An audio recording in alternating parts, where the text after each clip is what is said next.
I grew up, my dad owned a restaurant when I was 9, 10 years old. My parents did in Kentucky. Yep.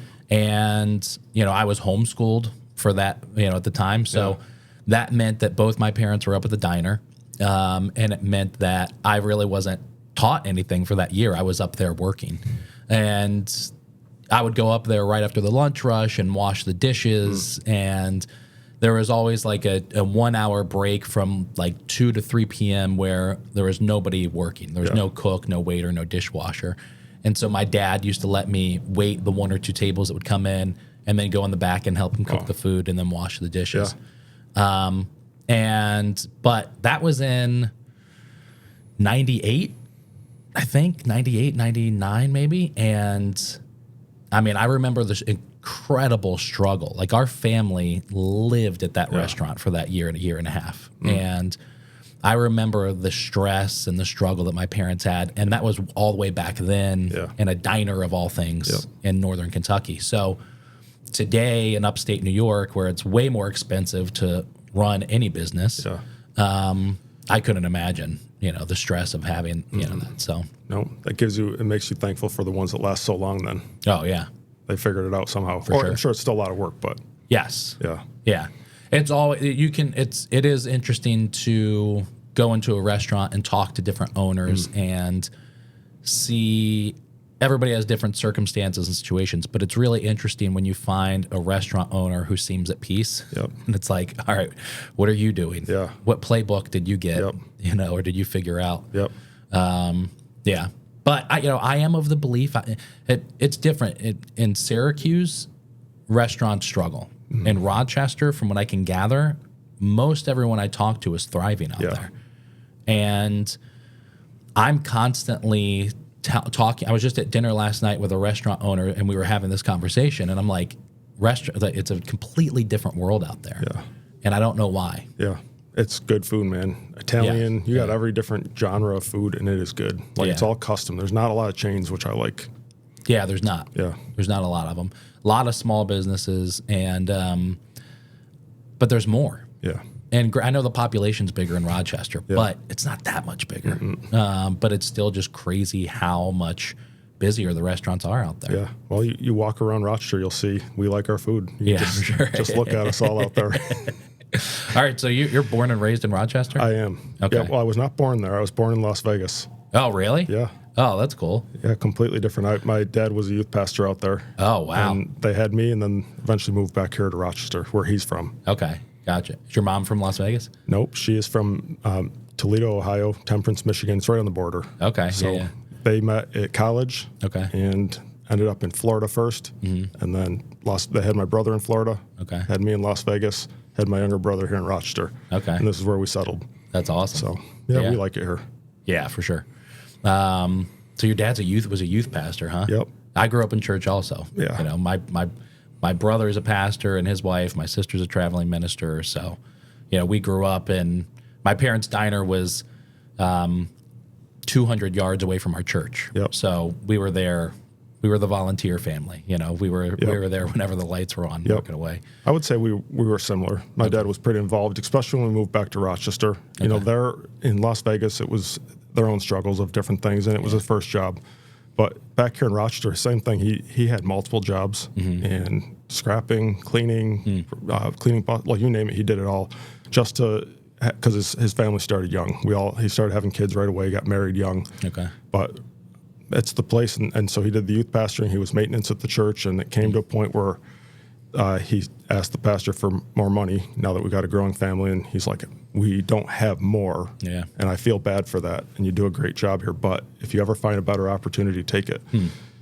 And it was like this freedom for him to go do it. And so my dad's an entrepreneur at heart and did that. And so we do pest control, but that's not where we started. We did roofing, we did carpet cleaning, and everything was a sacrifice, like you said, for that restaurant and your family. Yeah. Our family van was taken over with a carpet cleaning machine. And he did the best that he could and, got us through private schooling. My mom worked at the school, could get a discount. Like we made it all through, all three of us boys, and we settled in pest control. Like we've gotten rid of the other businesses, and it was a ton of work. And as far back as I can remember, at 4 years old, I was telling Matt on the way here, my dad was a risk taker, like big time, like no limits. And that kind of shaped who I am. You know, he let me climb a roof for a customer's house and 4 years old, and there's pictures of me up there, and he'd let me take a hammer and pound and use the air gun, and he didn't care what damage it caused. He just knew that was growing me. So a lot of credit to how they raised us. But my dad did that as long as he could, 20 years of doing all of these things at once. Okay. And then just felt it was time to shed the ministry part. And man, he was good though. Like he was very good with youth, and every now and then he pops back in and gets involved around that. It reminds me of a kid just being proud of that. Yeah, that's cool. Yeah. It's so when you were growing up in Rochester with the family business, were your parents still involved in ministry? Like I'm sure you guys were obviously going to church and everything, but were they like super involved in ministry at the same time? Yeah, because we had the church, we had the school, like there's ministries of the church, and so like that was our life. It was like you mentioned, you were the volunteers for everything, right? But honestly, like that's what shaped us all. Like it got us involved to know that things are much bigger than things that we can buy and build. It's the people. Yeah, for and sure. so they taught us that. And to this day, I've watched my dad pick people up off the side of the road, and my mom do the same. You know, her ministry is it's called The Right Heart. It's giving back to the women that need help, and mentally, spiritually, emotionally, you name it. She's a counselor. So being around that, it's kind of like helped me decide how to run town and country in a sense. That's cool. Yeah. It's my dad used to do that when I was a kid. Like he used to come home and have stories of encountering somebody on the street that was homeless asking for money, and my dad instead would go to the grocery store, buy them food, and then go back and bring it to them. Man. And so those were like always, and even like we struggled growing up. Like it wasn't like we were a wealthy, well-off family. Trying to figure out the way, and like always being in food service and church volunteering, which are two things that usually don't equate to millions of dollars, right? So, but it just, but I just remember those stories of dad doing that kind of stuff. Yeah. So it's amazing, those things that like, you don't really think about them when you're necessarily, I don't know if you have this, the same experience, but you don't really think about that stuff too often when you're like younger. Yeah. When I'm like 16 and I hear something, or like see my dad do something, I'm not like, it doesn't really stick with you at the like, oh, I should remember that. Yeah. But then now that I'm, 38, I'm like those lessons that you like, those memories that you have that turn into lessons. Yep. How is that different for you, or like how is it the same for you? Because your dad started the business, and then you eventually one day take it over. Well, I would just say that like I obsessed being around my dad and work and wanted to go, and I felt like even at 5, 6, 7, 8 that I could do the same work he could. Like I could work just as hard. And in my mind, it probably was nothing like that. Or in reality, probably nothing was like that. But I felt that way. Like I could do what he can do, and I want to figure out how to do it better than he can do. But he fed that motivation of like, there's no limit to learning. And I don't know if that was intentional. Yeah. But it's how we lived our life. Everything was we didn't have money either. So everything was like, find something, fix it, use it, have fun. Like we would find, broken down golf carts or go-karts or you name it, and we'd fix it. They'd sit for years, and then we'd tinker with it, but we're learning how to fix these things and have fun with them. So business was just like that. We went to school. I would hide in the back of his work vehicle and pop out right there at the job, and he'd be like, oh my goodness, and we didn't have cell phones and everything prevalent.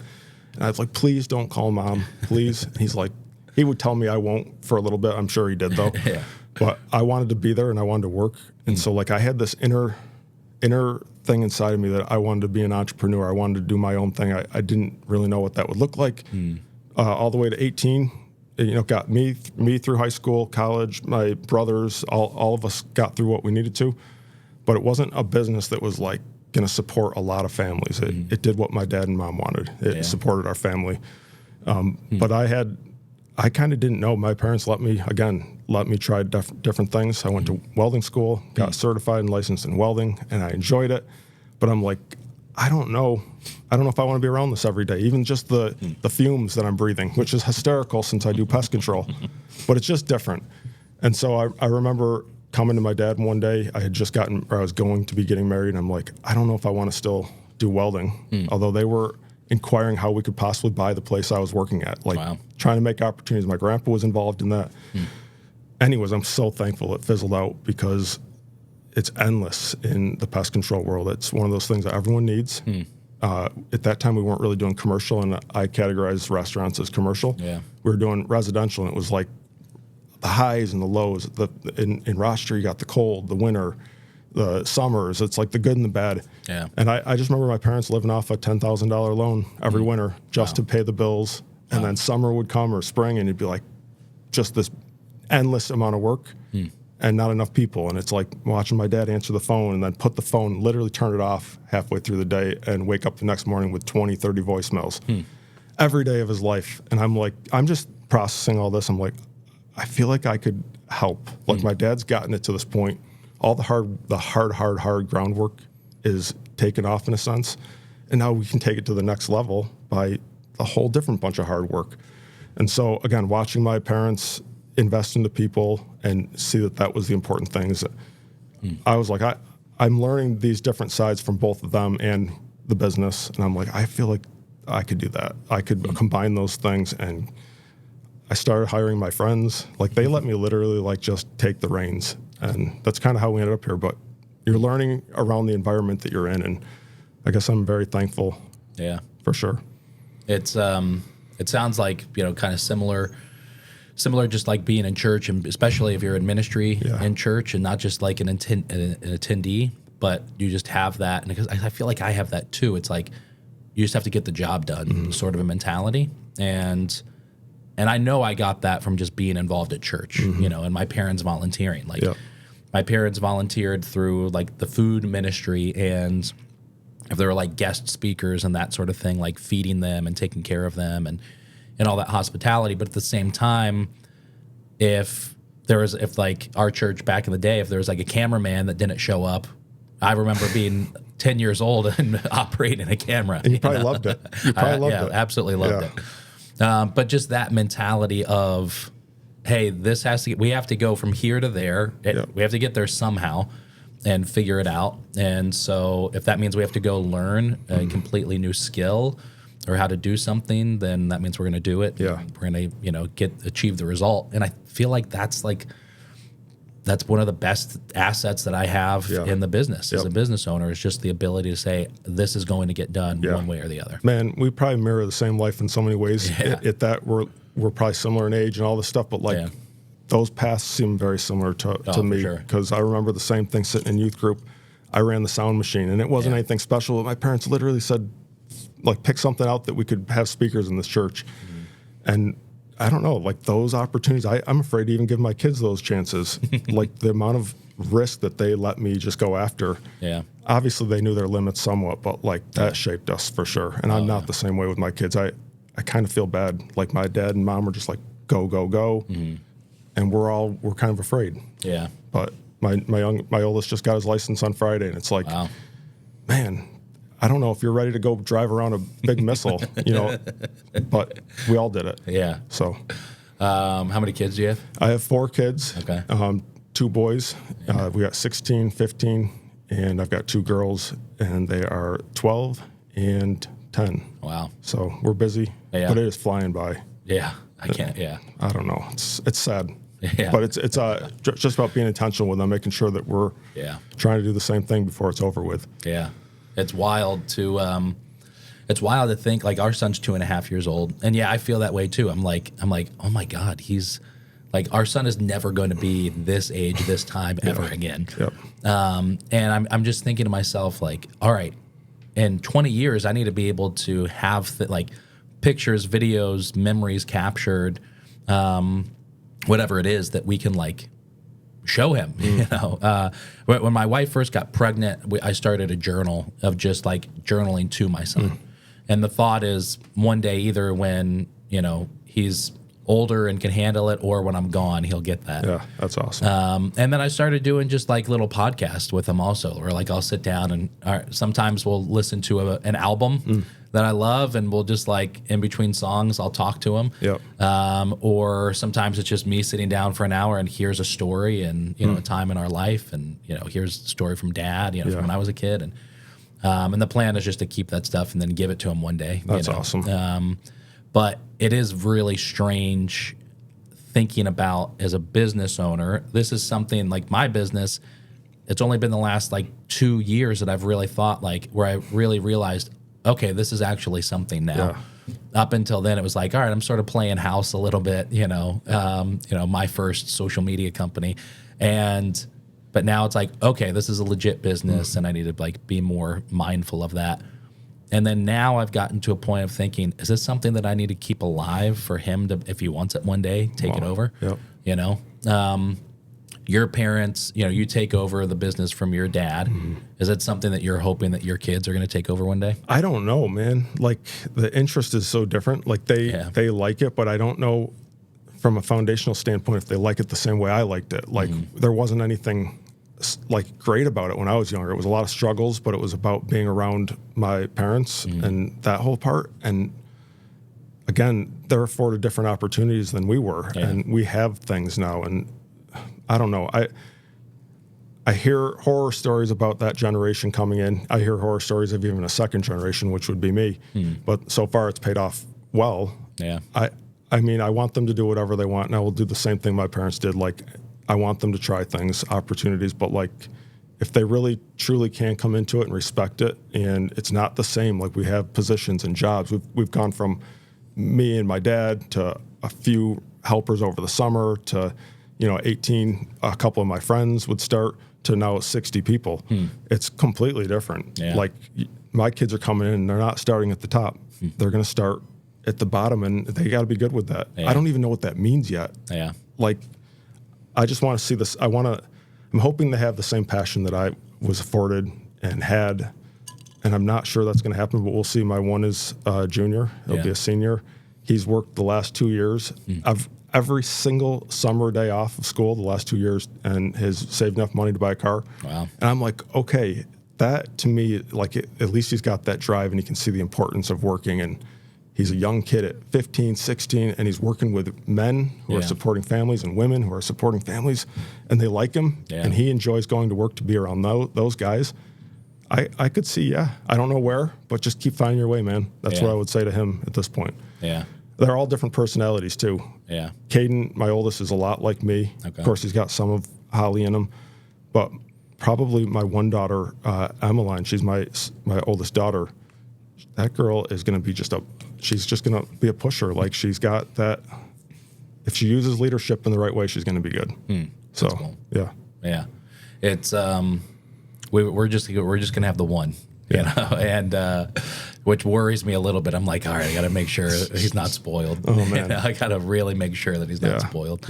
Even at 2 years old, we were getting ready. He was getting ready for, for the day, and we're, getting him changed, and he starts going, my sweatshirt, and so I said, actually, this is mommy and daddy's sweatshirt. You just get to borrow it, and he has no idea what I said.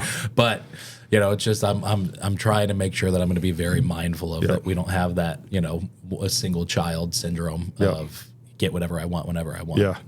And trying to figure out what that is, but at the same time, like trying to make it better also from how we grew up. Just like different opportunities, like you're talking about. It's like, what is that balance when you have more than you did when you grew up and you've got kids? It's like trying to figure that out is really sort of a strange mindset to have. Not to like tell you what to do in any way, but I am please. a few years ahead, and all of a sudden it's just popping in my head like what I wish I would have done different, or it's even reflecting back on what my parents did. It is like me and you are problem solvers, especially when you're in an entrepreneurial setting and you're building it. It's like there is no one else to help you at the starting stage, so you need to figure it out. Like, because we're that way, it's hard sometimes to let our kids fail and make mistakes, because you're bred to just solve that problem immediately. And I have a very hard time, because it's almost like we're rushed in this society. So sit back. Like I was teaching my son how to drive. I don't think I've sat in a car without a purpose, in a sense, for more than I did the last 2 weeks.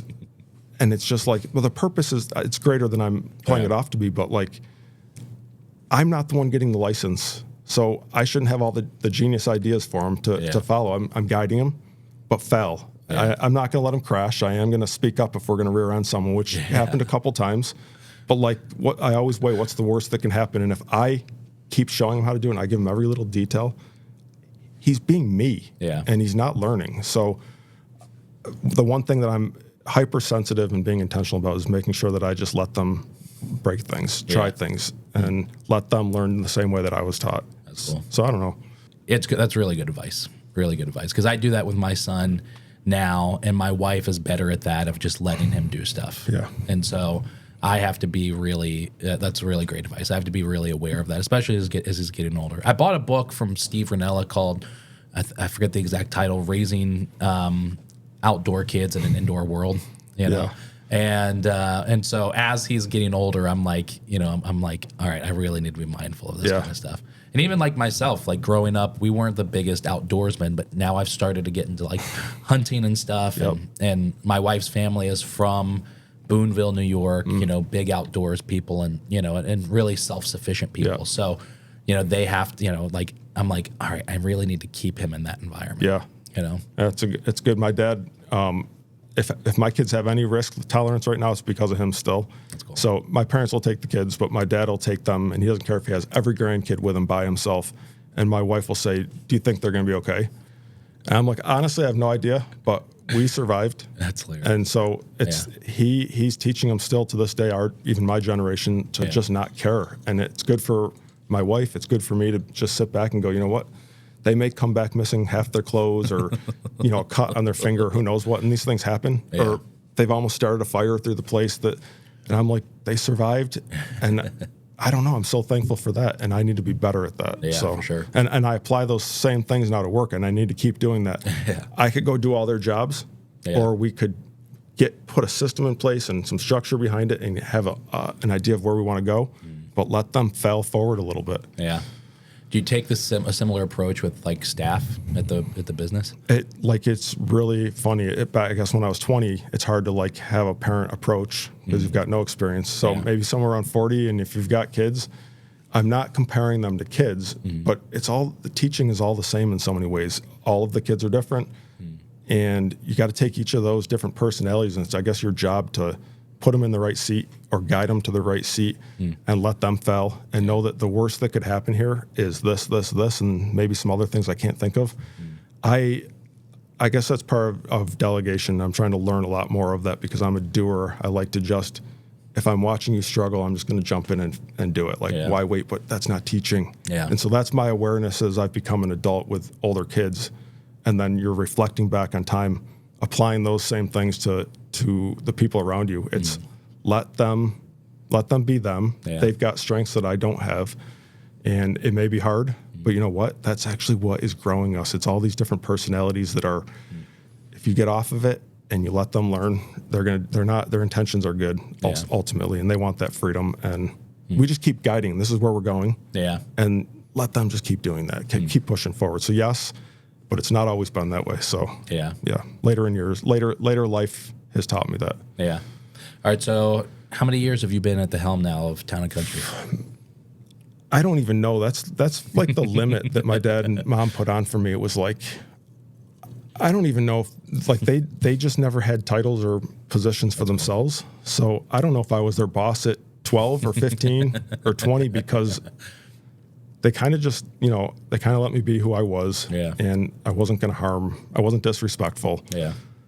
But like, I think part of it was like my dad enjoyed the help, like someone that actually was interested for sure. And my mom was interested, but into a whole bunch of other things. Yeah. So it was just kind of me and him out there, and my brothers would come in and out of it. They're no longer involved in it, but that was who we all were. So I guess at this point, what was your question? How long have you been at the helm? Okay. So I did welding all the way through high school. Then I went to a school out in Ohio called Hobart Welding Institute. Got certified. I was going to go become a scuba diver, underwater welding, and applied for a job. I couldn't think of a scarier freaking job than underwater welding. I never even thought of fear. Like, that's the weirdest part. I thought opportunity. Yeah. And my dad at 12, we got our scuba license. Wow. And I'm applying all these different things. And then in ninth grade, I started welding. And I'm like, why not? I think I like both of those things. Yeah. Well, my dad probably like those things too. But when I told him that's what I was going to go do, he's like, nah, not happening.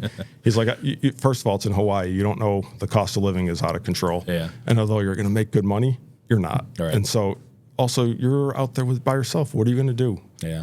At 18, I don't know. It just sounded really good at the time. So I got a job locally, welding. It was I applied to several places. I actually got offered jobs at all of them, except the one I wanted to work at, which was just a mom and pop welding shop. And so I'm like, that's the kind of work. I don't want to work on a line. I want to work with my hands. I want to problem solve. I want to fix things. I don't know why the pest control just left my mind. Probably because it wasn't really a thing that could support multiple families. Yeah. And so I got in there, and it was fun. The environment wasn't great. It was not what I was expecting. If it was my own, I could see where I could take it and enjoy it. But at the end of the day, like, I'm thankful for that experience. I didn't get offered the job, but I walked back in 2 days later. My dad and mom pushed me, and they said, "Why don't you go back and just ask again?" And it's just a small company, like an owner and some workers. I'm like, how hard could this be? Went back in. I said, "I'll work for free." And he goes, "Well, you can't work for free. It's against the law." But he goes, I'll hire you. So I don't know what I made. I just remember my first check, that awareness, because when you're working under your parents and making money that way, none of that even makes a whole lot of sense how you're getting paid. It's like whatever they give you. Yeah. I remember getting somewhere around a $200 check for 40 hours of work. It wasn't a lot, give or take. And I went and bought my first welding helmet. They didn't even provide that. But I felt like $1 million. My own welding helmet that auto shut off. It was state of the art. I had better ones than the people that worked there. So I felt like I'm legit. Yeah. And I enjoyed it. But anyways, I would say that was 2 years. So 1920, somewhere around 1920, I started working at pest control. And my dad's kind of like, here's what I can try to pay you for sure. And it was like the bare minimum to have a wife, clothing, food. We literally went through a budget. My house didn't even have a budget growing up, but he put one together for me that says, this is at least what you're going to need. And for 40 hours, I can make sure and it wasn't a lot of money. Yeah. Well, that limit wasn't what I wanted, and it wasn't what he wanted, but I was thankful for the opportunity. And he kind of just said, like, turn it into what you want. And so I did that. I just kept going and pushing and prodding. And I think ultimately it's just trying things and failing over and over. And nothing that we tried was greatly expensive in a sense. I would be on the decisions of going to get a new truck. And it wasn't new. It had 100,000+ miles. It was a manual transmission. But man, did it feel good to have our own truck, a second truck for the first time. And these little steps just kept adding to my bank of where we were and how we got here and where we don't want to be in the future. Yeah. And I honestly, I can't tell you an exact time, but it was always the ability to just, it's okay to fail. It's okay to lose. It's okay. Let's just keep going. You've got, the worst that can happen is my parents are there to support and now all of a sudden it's like we've carved out the life that, I don't know. I don't even know if it was my parents' dream, but they're able to be retired. That's cool. And they've been for a while, but they're also not just retired. They're doing things that are of value and that don't require a job to do that per se. Yeah. And loving it and spending time with my kids and my brother's kids, and it's been awesome. That's cool. Never would have thought this is where God would lead us. So yeah. When you took over, like when officially like the mantle was passed, right? And you're now at the helm of Town and Country. I mean, what was, I guess, walk me through that. Like, what's that like for you to like now, okay, I'm now on the hot seat, not in like, all right, now I can do whatever I want sort of a mindset, but, were there changes that you had in mind that were like, I just need to wait until I can make the changes, or is there a different direction, or what was that like? Because I know you guys are going from, in the early days, doing anything and everything, like you were saying, like roofing and carpet cleaning and pest control, and then you make the shift to pest control. Yeah. So then what was the other shift once you were, behind the wheel? I would say one of the first shifts that I've had multiple. I'm having them even up until this past weekend. Like you just keep learning. And I think that's the best part. You're learning what you didn't know. And you're like, why didn't anyone tell me that even a week ago? But 10 years ago, it would have even been nice on how to run a business. And there is no perfect way. I would say that you could hire someone that could say, this is how you run it. But then it's not yours in a sense. So I'm not disappointed of how we got here. It may have been a hard way. Yeah. But here we are, and it's been super fun to be part of that growth. But I do remember, because I was always aware that, one, we never had money growing up. And then two, when we did, I also knew that, I'm not saying long-term money, when we would make it because the business got busy during the summer or the spring, I would know all the struggles. I'd know the bills. They were open with all that stuff.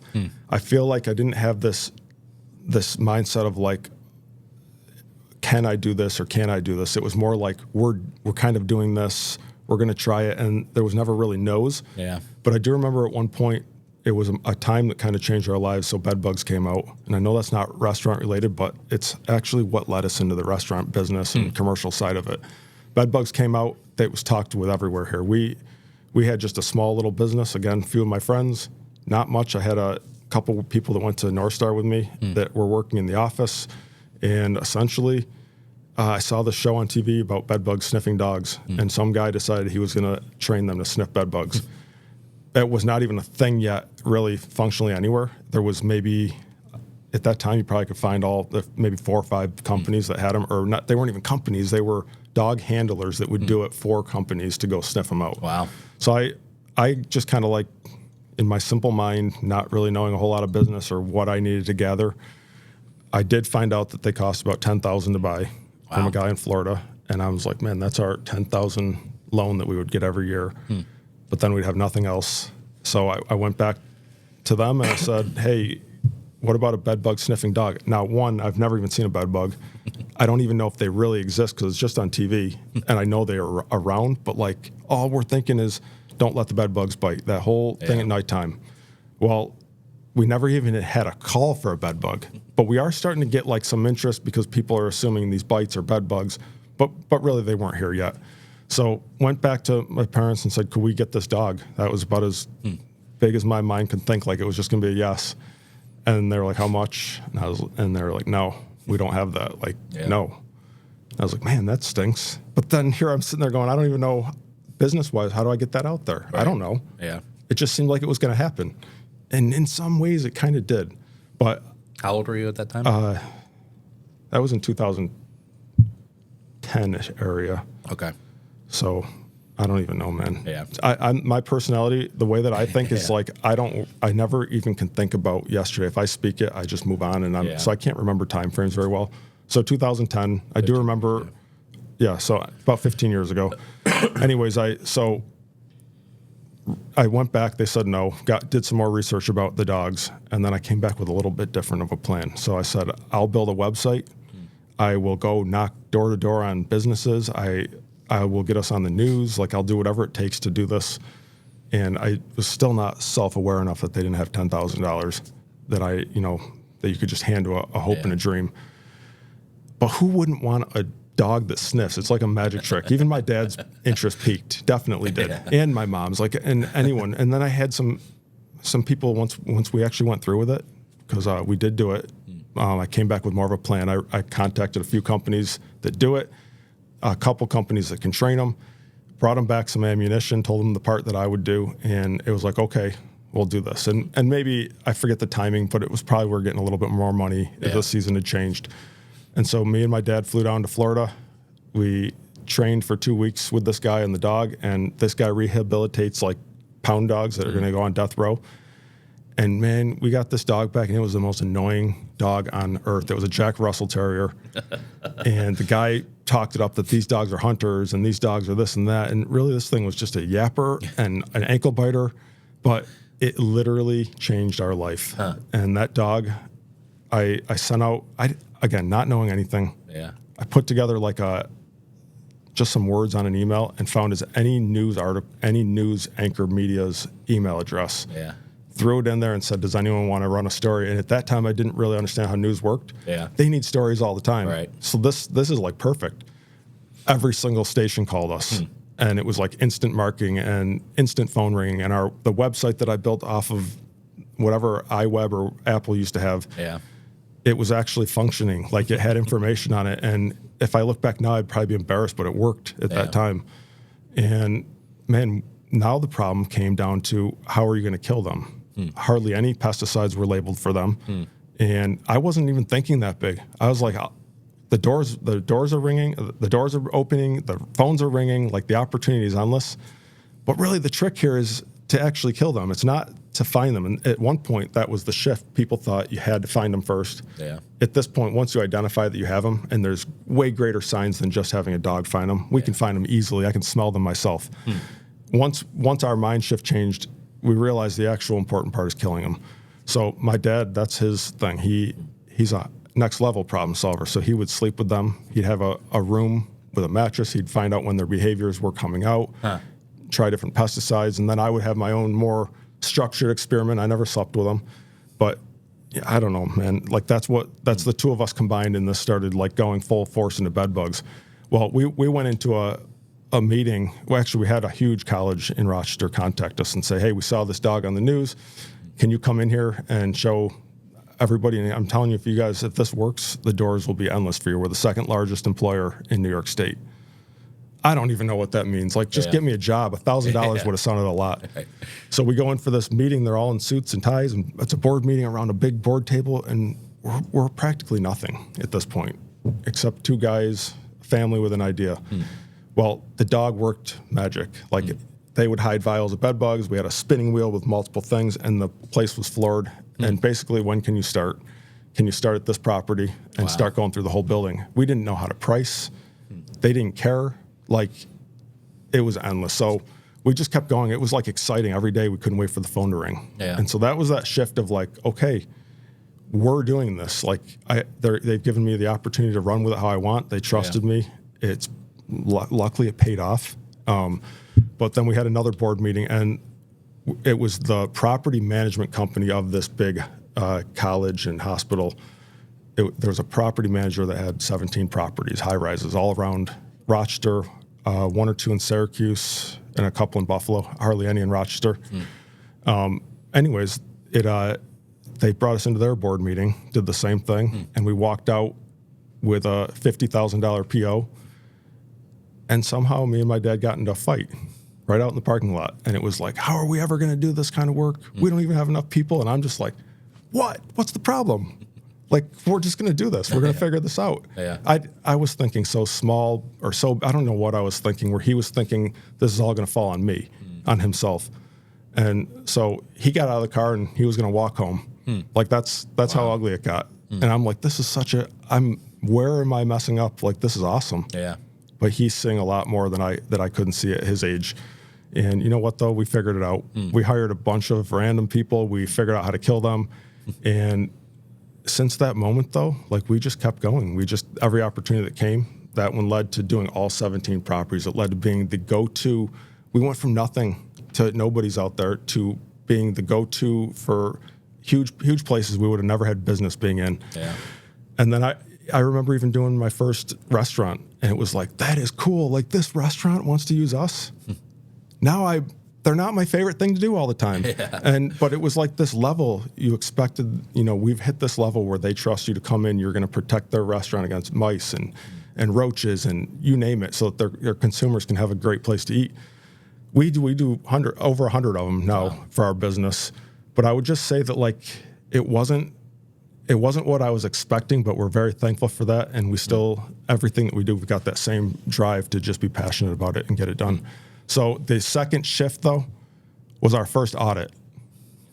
And it's not that my parents didn't want to be in on that, but they left me to do it. And you know what? We passed. It was a sales tax audit, which they say is like the most dangerous audit because it just opens the doors to everything. And it's money you've collected and you have to give it back. So, man, sleepless nights for a long time, and you hear these things that you shouldn't do these things alone, and you should have this and that around you, and hire a lawyer, like all these things. And I'm like, I don't know, man. I didn't go to school for this. I know my parents have never gone through this, so we're all lost in this together. Well, I showed up at the accountant's office by myself, and I said to the auditor, I was like, I don't have everything you might ask for, like, right here, but I can find it all immediately. It's all online. I know everything I've got is in an email. It's online, so let's go. And between an hour later, he says, everything looks good here. And I was like, this is crazy. Like, that's the goal. Always do things right, and then you don't have to be afraid. But I didn't know what to expect. So I wouldn't be afraid the next time. And it's that one opportunity that shows you, like, it's growing you for the next one. And so what's the worst that can happen if you're doing things right intentionally? So that was my next shift and change that, okay, I guess they trust me to sit here through an audit, which could literally wreck their whole lives if I do something wrong, or I don't know. But we didn't. Again, good people around, putting in the right numbers and keeping track, and it paid off. That's wild. Yeah. I when I was 20 years old, I opened up a furniture store, and 21 years old, and terrible situation. Didn't listen to advice from anybody, family, friends that were like, "Hey, don't do this." I had no idea what I was doing, but went in with a business partner that wound up just not being. That was really a wrong decision, but just made a lot of stupid decisions at 21 years old, not knowing anything. Going to school for sound engineering. I didn't go for business or anything like that. Yeah. But worked in furniture stores and blah, blah, blah, blah, blah. But I was so ignorant and that I thought sales tax was free money. Yeah. And so at the end of that first year when it was like, hey, you have to pay your sales tax bill, I remember freaking out. I remember going up to the furniture store at midnight, just walking, pacing the inside and just praying, what am I going to do? Yeah. You've got to figure something out here. Yep. And I'll share this story. I don't think I've ever shared this with anybody on the podcast before. Around that time when sales tax came due and I started going through the bank account when I realized my business partner had been taking a ton of money. And so when I talked to him about that, it resulted in him changing the locks, emptying the bank account, all the worst case things. Now I'm 21 years old at the time, and I'm just, oh my God, what is happening? And so my first thing is I immediately went and found a job and at Metro Mattress of all places, and I had to convince the old CEO, Dave Shiroff, who was a good boss, but I had to convince him to hire me because he didn't want to hire people who had owned their own competitor. So he luckily gave me a job, but within 2 months, we went from a failing furniture store to all of a sudden being locked out of the business. But then everything, as it was a dumb 21-year-old, it was everything should just be in my name, right? So $80,000 in debt. Wow. And of debt that I didn't even know it existed. Yeah. And having to just try and figure that out one thing at a time. So here's kind of the weird, cool story, and you'll get this as a church person. In that week and a half, 2 week period of time, get shut out of the business, decide to still go on this mini vacation with my brothers and my cousins to Put-in-Bay, Ohio, of all places. So really glamorous vacation, but decide to still go there for 2 days I'm just going to table it, go have fun, come back to it. Come back, money's been taken out of the account. I haven't gotten it back yet. And me and my business partner went to the same church at the time. So that Sunday I decided I'm not going back. I can't. Wow. I'll lose my mind. Yep. So I went to this church in Syracuse called Abundant Life, and their youth pastor was guest preaching that day. And at the end of that service, he has everybody stand up, and he's praying over the crowd, right, and closing the service out. And he gives this word of someone in here has just had their bank account emptied. And I don't know who this is. I don't know the circumstances. I just know that you're sitting in here, scared. You don't know what's going to happen, but all your money has been taken from you. And, God, everything's going to be restored. Everything's going to be fine, And literally the next day, sat down and met with that business owner, got a call. All right, let's meet. And then he had to check. He's like, here's the money back. Wow. So wow, that's crazy. Yeah, that was a very scary time as a human being, as a man, 21 years old, and all of a sudden, but there's things that I've learned today as a business owner. I think it's made me risk averse because knowing that, granted, those were stupid risks. They were risks taken out of ignorance, and yeah, sure, this is going to work, and so today, as a business owner, I'm more risk averse.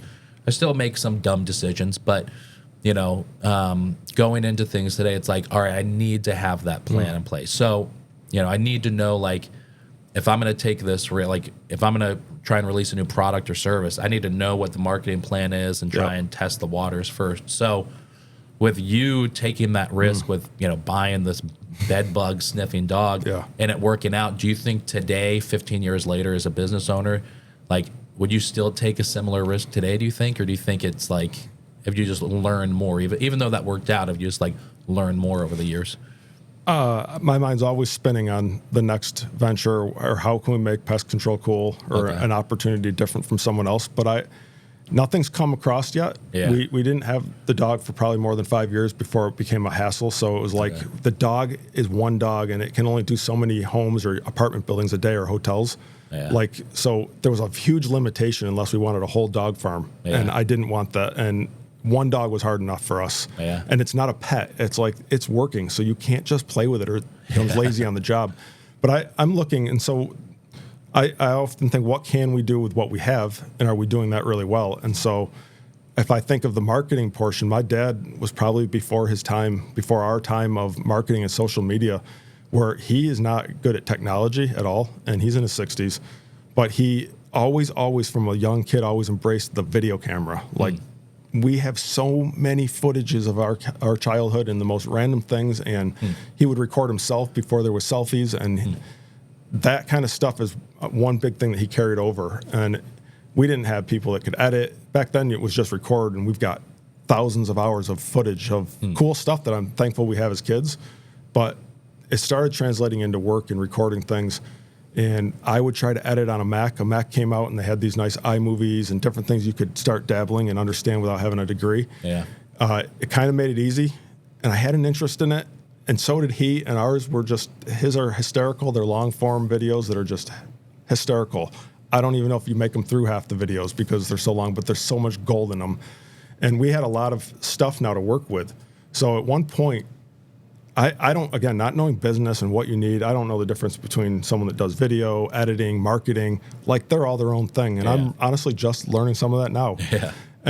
But we've always been spoiled with people that would come on, and I guess I don't know if they're an expert or not, and all those things, or even what each of those were. Yeah. But they're managing them to some degree.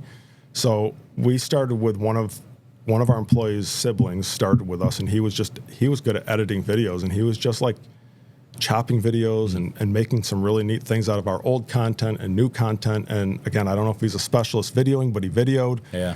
But one thing that we did, we embraced the whole video everything. So at that point, I had 2 technicians, and the 2 of them were hysterical in general. Like, they're entertainers in a sense in their own right. They were given 2 really nice little cameras, and they recorded everything that was out there. And we'd come back and no idea what we were going to do with them, but they were funny. Yeah. And we'd make culture videos, and we'd laugh at them. We'd show our, probably dumb in so many ways, like just recording everything without permission, but it was fun. And so that continued to carry on to the next one and the next one. And it's like, how do we start using this content for like actually getting business? Yeah. We're still trying to figure that out. Yeah. But a few of our videos, and in combination with the dog and different things, started going viral. And one of them that came out, I'm not going to remember there was a song that came out, and it was hit, where you like, it's a certain beat and you all do really dumb things on the camera. Well, we were at a hotel out in, where's the racehorsing? Saratoga. Okay, so we got this once in a lifetime opportunity at Saratoga Housing Authority. And so we took our whole team, and we went out there to go do their housing authority bed bugs. It was like front newspaper. We were hitting Albany, Syracuse, like we were the saviors for bed bugs. Crazy. Well, we went in, and at night we'd have some nice dinners, and we'd stay in a hotel, and we made one of these videos, and we're all sitting there like making it, and then one of us understands the internet a little bit better than the other, and we throw it on to a Reddit, which I didn't even know what it was, but someone did, and the thing blew up overnight, and it's like, that's wild. So let's keep going. So here we've got this group of people that all have these little skills. None of us are professionals, but we all have enough knowledge to make something. Yeah. We started doing that with more and more and more, and really still not with the intention of business. It was more like doing what you're doing, social media, and creating content about the cool things we see.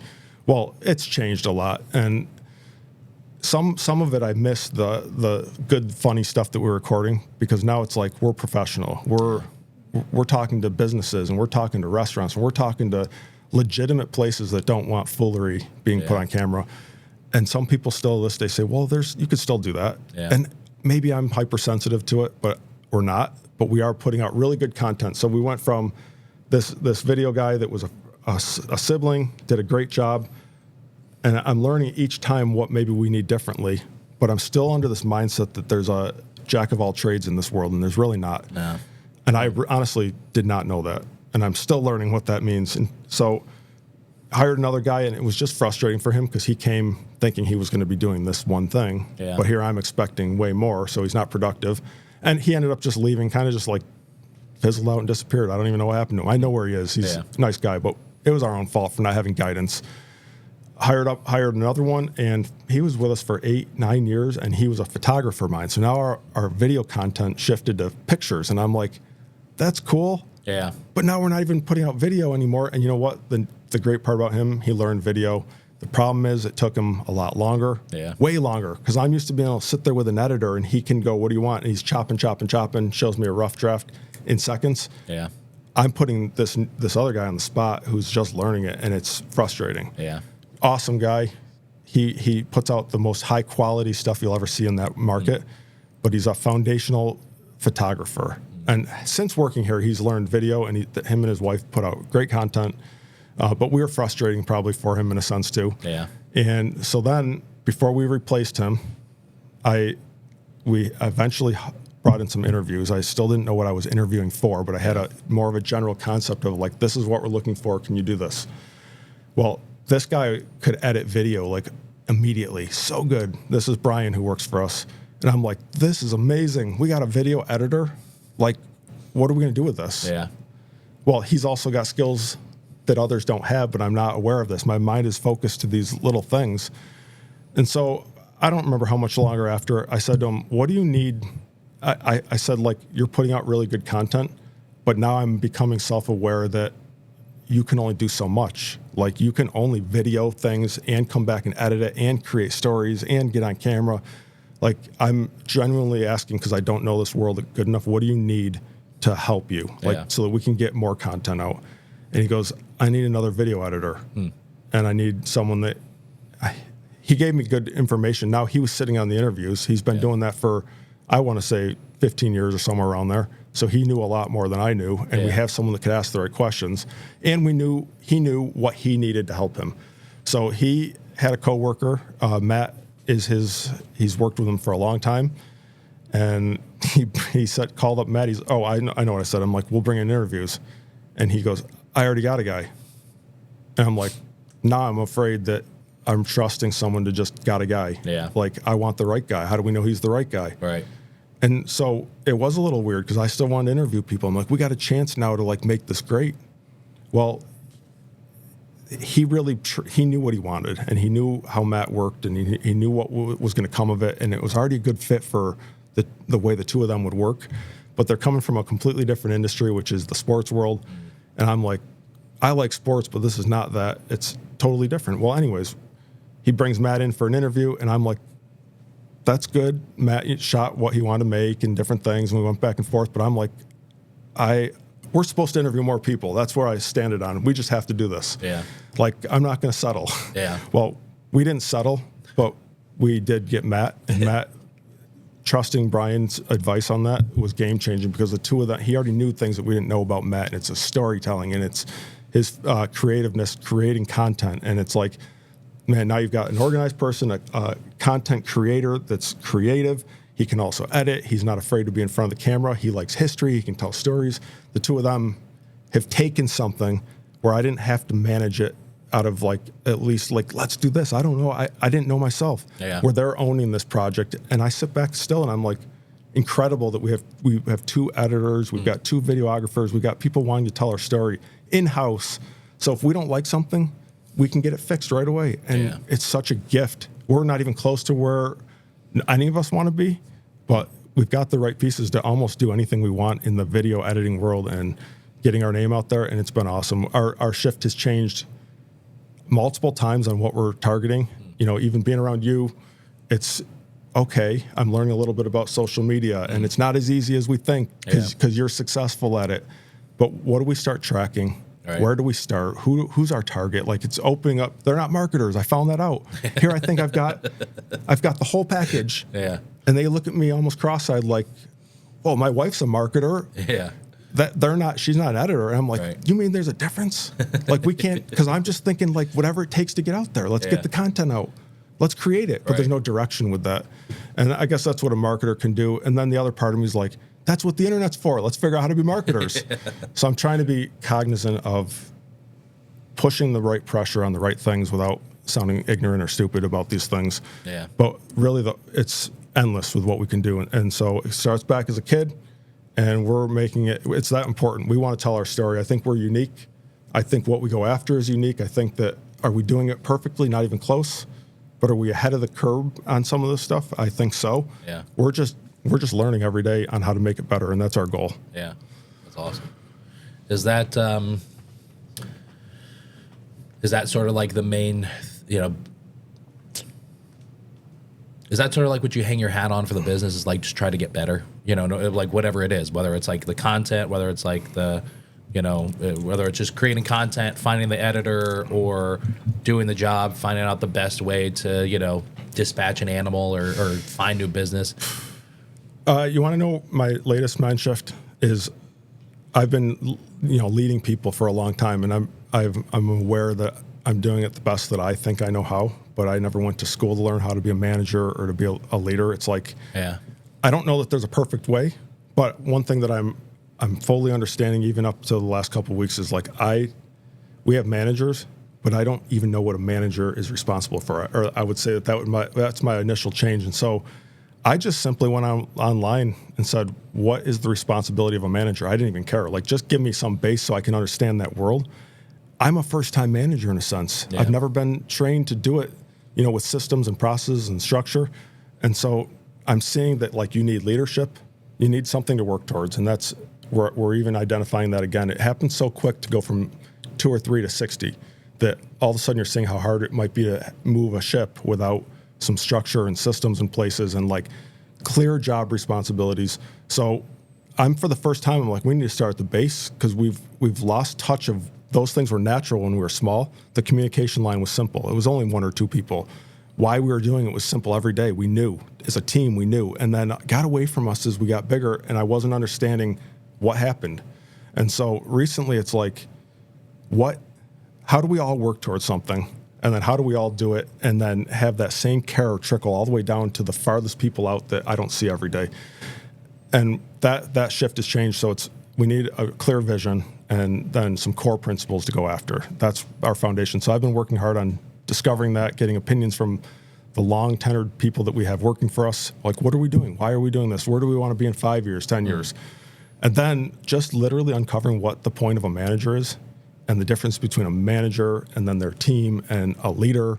Like, there's a huge difference. Yeah. So we're going to clear out what our vision is and our core principles and our core values. And then from there, it's going to be having the managers. They're all starting to read this book. It's the most simple book ever, and it's been very effective for me. It's called The First Time Manager. Yeah. I'm the first time manager if you want to do it structurally right. And so it's the managers are not their team. They guide their team towards what the leadership is pushing us to. And so we're all just functioning together, and the communication trickles down. I always thought that, like, ask anyone for help. You can go to anyone for a product in the garage. You can go here, and I thought that's convenience. And so it doesn't hold anyone up, but actually also it makes nobody responsible for a single thing. Yeah. And so losing that mind shift has been hard. Maybe we've all done this together so long that it's confusing a little bit, but yet it makes complete sense. So we've changed the communication flow, who can talk to who, and it's not to limit conversations and have a good time. It's trust that the one person that team can go to make the right choice, and if they're wrong, that one person knows who to go ask instead of just go ask whoever. Yeah. And so that's our biggest shift, and then it helps put people in the right seat, and then we can actually start making fun, creative, new opportunities. Like, what are we going to go after? So our latest shift in the marketing world is, and it's almost embarrassing for me.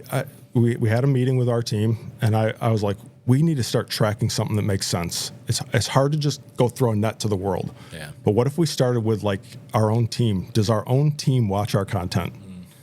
And you know what? We all agreed immediately without even doing a poll that that's not even, no, they don't. Yeah. And I said, you know what? I don't even watch it. And that's embarrassing. I'm paying you guys to do this.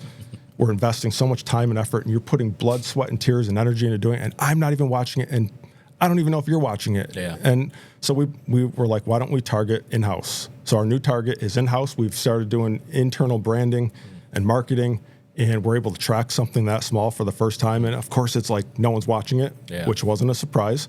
We learned quickly how to track a QR code or a link. We didn't even know that good enough. Yeah. But it's been super fun because now we know that since we're such a low bar, that anything that we're doing to improve feels good for the first time, and we know where we could get it. So it's helping us make functional changes. I believe that if we can get internal marketing and we can get our own people to believe, they will do all the business of spreading it to our customers or potential clients. That's what I believe currently. We're going to see what happens. Yeah. But we need to believe in it. They were really good at systems and things and putting out consistent content, but we kind of like got away. I lost touch of how often it was being put out and when. But when it was every week, it was like my kids could not wait till Friday came, and we're going to watch the new Around Town episode, which we still put out, but it's once a month, and it's not on the same Friday as the previous one. People need consistency. They want to know, and we're learning all that, and we're going to end up being around you a little bit and seeing what's out there, the inside difficulties and struggles. We're going to learn how to be good marketers. Yeah. So if we need to pay for it down the road, we will. But right now, I'm like, let's grind a little bit and see what it takes so we know what we want. Yeah, for sure. Yeah. Yeah, it's amazing. Parts of me hate that we live in that world, that we live in this world of like, we have to create content and, you know, we have to constantly talk about, you know, like part of me just wishes that we didn't have to like be as on our phones and all that kind of, and you know, that's how I make a living. Right. But it still drives me crazy. Yeah. I had a friend who was going back to college for something in medical, but he had one of his projects for one of his classes was he had to write a paper on like social media, and get interviews on like different perspectives. And so he asked me for an interview, and I was like, yeah, I think it's the worst thing that's ever happened to us. You know, like it's great. It gives us I think of, you know, as Christians, I look at it in two ways. It's great to get the message for church out there, and it also backfires a lot nowadays. And so, like, it's a frustrating world to be like, oh my God, how many likes and views did my video get? Yeah.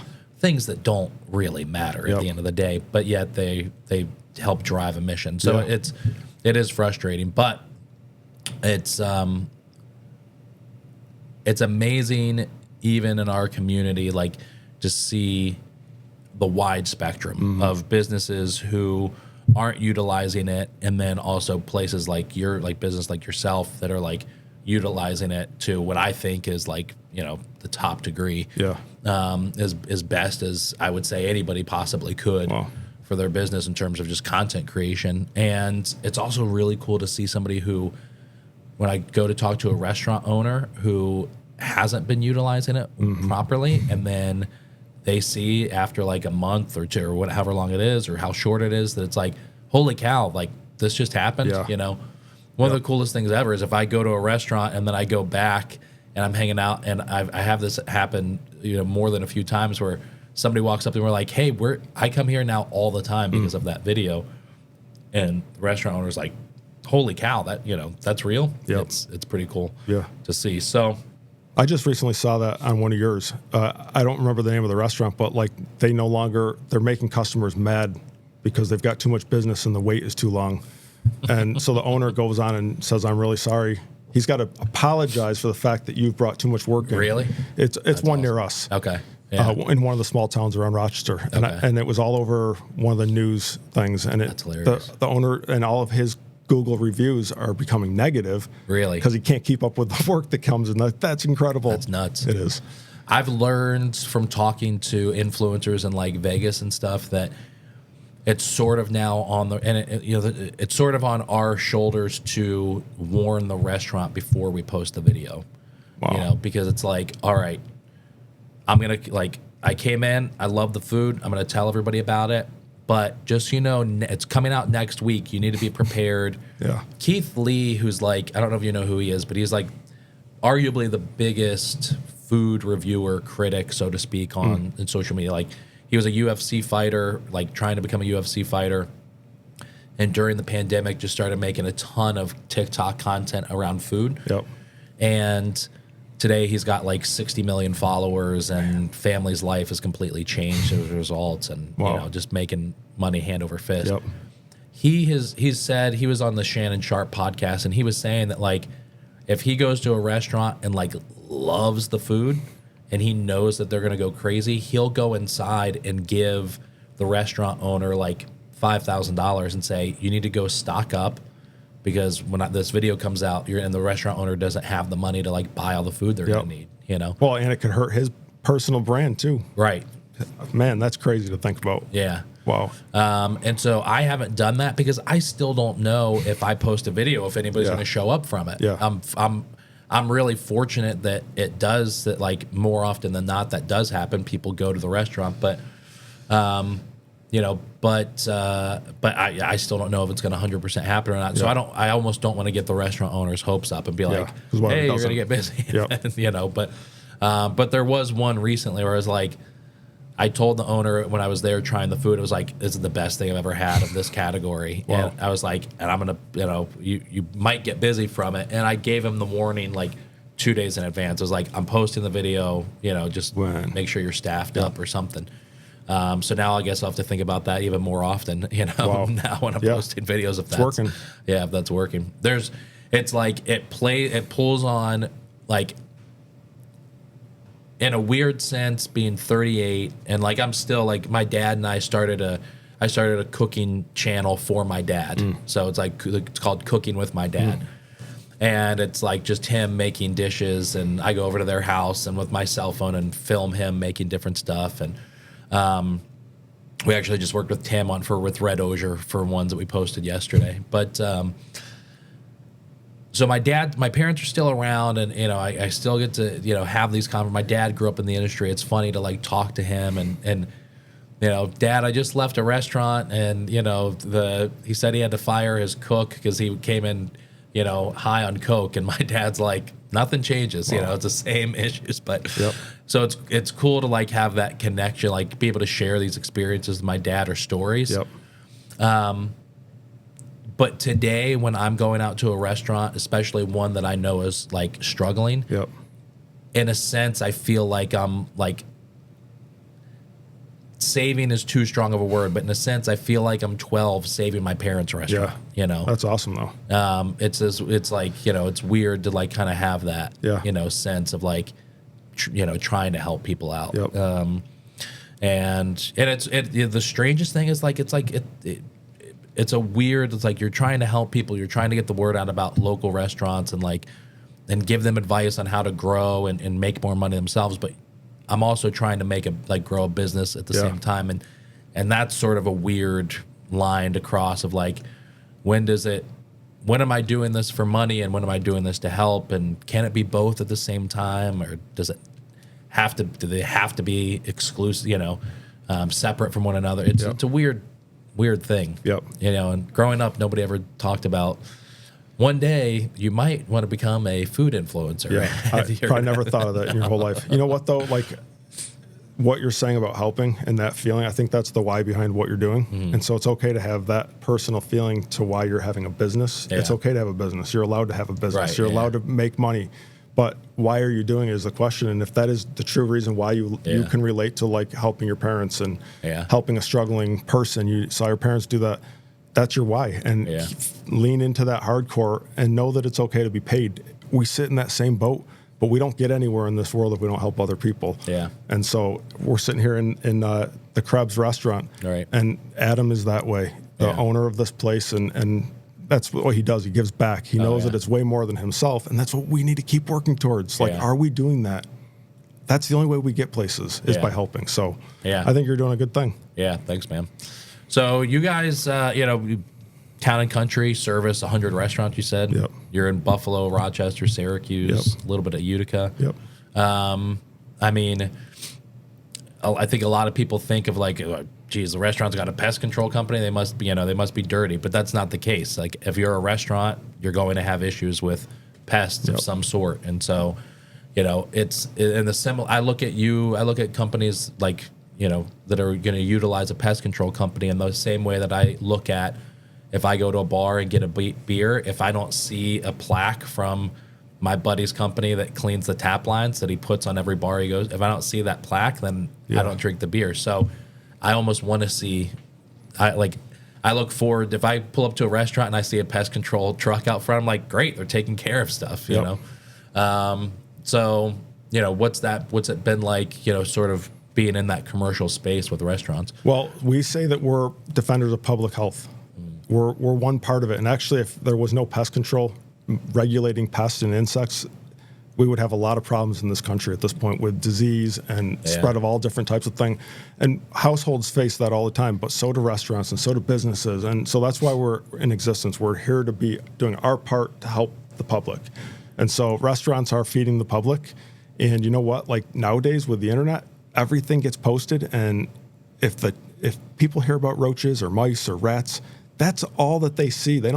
Most people don't. They expect a restaurant to be a little dirty, or to have a kitchen. We've all had a kitchen that's a mess, but as soon as they see those few little things put on there, it's like, we can never eat there again. And so, whose job is that to help take care of that? It's the restaurants to take ownership, and two, it's us to actually come in and help support that. We're the experts. We're going to find out how they're getting in, which sometimes is just through your food source. It's someone that is in a manufacturing building, or they're taking all of your items and they're bringing it into your restaurant, and they're coming from New York City. They're coming from big distributors that are bringing these things in. But you still need someone that can stop them before they spread, because they reproduce so quickly. So there's the one portion. But now people are going online to these health department pages, and they're able to see like what these restaurants were cited for. Right. And the number one things it seems like over and over is pests. It's like mice droppings, rat droppings, roaches. You'll see the random things, the cooler wasn't cold enough or whatever. And people are recognizing and becoming tuned to that. It is more important now than ever that they have pest control.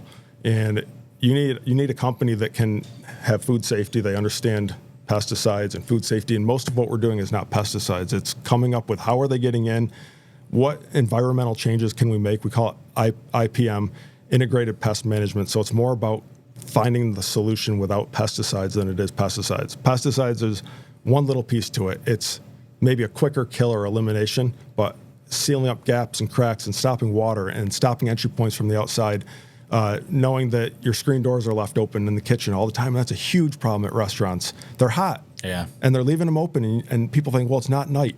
The mice get used to it, and they'll run in and out. So it's us coming with a very high-level third-party perspective and saying, how could we team with you, and how can we make your restaurant pest-free, so that the first thing people don't see online is that you've got mice. That could be prevented. Take that serious, and I say when they take that serious, the restaurant's serious in general. And they not only put out great food, you can trust every piece of it, and people are looking. So that's our world. That's where we tie in. It's very important to have that. That's cool. Yeah. Well, Caleb, listen, thank you so much for coming on, man. And Adam, if you're watching, or anybody at the Krebs, thanks for having us here at the restaurant. But yeah, man, it's been great to sit down and chat with you, and you sort of get a little bit more of a glimpse into, your view as a business owner, but also that history. So you guys crush it on content.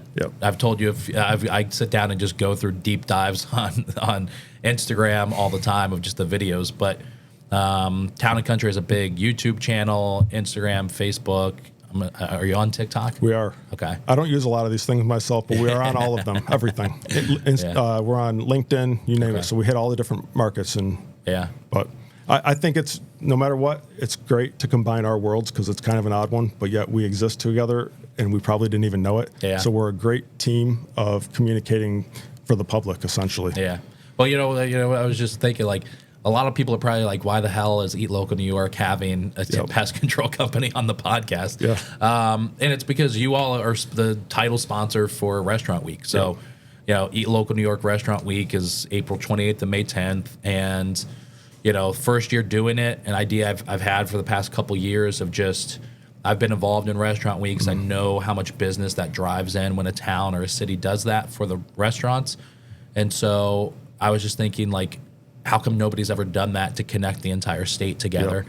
And so this is our first year. We've got 94 restaurants from Buffalo to Brooklyn, but up Lake Placid and all over, southern tier, Binghamton, Cortland, Ithaca, all over the state. Yep. And so up in Potsdam. And so, putting together the sponsorships for it to help us, like obviously we can create content and get a lot out that way, but something like this requires so much more than just organic content. It requires a lot of paid advertising. And so, we put these sponsorship opportunities together, and, you stepped up as the title sponsor, which is huge. And I know I've put it out on the TikTok videos and we've talked about it, but it's just cool to see you, a locally owned business that's servicing, these big markets across New York, sponsoring Eat Local New York, who's helping to get all this paid advertising for 94 restaurants across the state. It's cool to kind of think about the flow of the dollars and how it's all going to result in more customers spending more money at more local businesses around the state. Yep. So to summarize that, I guess from our perspective, it is a weird connection originally, but we exist together and we can't hide that. Right. And I think the connection is actually great. It's not that I honestly don't know that I'm going to get a lot of business. I don't know. It's not my intention, but I like you. I like what you stand for. We've got a mutual friend, and I feel like our connection meets so well. It's like helping each other. So you can't do what you want for your team or your restaurants and all these things to get this off the ground without people sponsoring. So it's like, I'll invest into that because we sat in that spot where we needed resources and we need someone to give us a shot. Not that you don't need a shot, but you need this to keep going. You've got resources, but it lines so well with what you're doing. Don't think that we can't exist in the restaurant world. Right. Just know right now it's common. Yeah. And if it's done right, it's for everybody's benefit, and we're not poisoning anybody, and we're not throwing pesticides unsafely. We're very trained for this, and we put people out that have eyes that look at it different so that your restaurants can succeed all the way full circle. Right. We're one piece of the puzzle, and I think it's awesome that you brought us in with that vision, and we're like, I know this doesn't make sense right away, but it does, and it's never been more clear to me on how our worlds combine, essentially, and that whole thing about helping each other. Yeah. We're helping each other whether we know it or not. Right. So. Well, thank you very much, man. Thank you for jumping on board with us, and thanks for coming down today. Thank you. Yeah.